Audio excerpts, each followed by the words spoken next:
Alright, today's Friday, August 31st, 2018. It's Labor Day weekend. Yesterday I got my new old stock 64 hubcaps in the mail. Pretty excited about that. Looks like it's from 74. It's got the original boxes. 4 original boxes. And I was curious how these things look when they were new. They do have some production blems.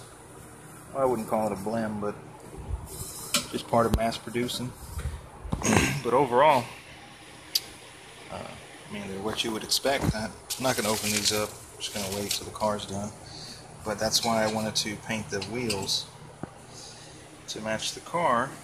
So when you pop these on, you can have your lip that shows that's going to be color matched to the car. But these are new old stock 64 Impala hubcaps. I got them off eBay. Reasonably priced.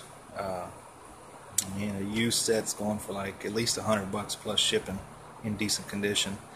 And you're going to have some blems, some nicks, some dents, some discoloring in the centerpieces. So I wanted to spend the extra money, about an extra $100 or so, and got some new old stock ones to complement the car. And today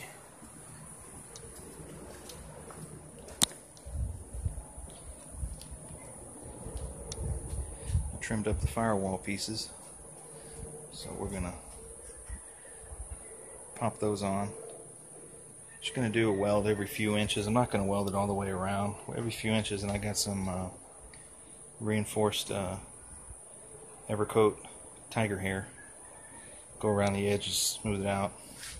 It's my second time doing this, so I'm going to get a little better than last time.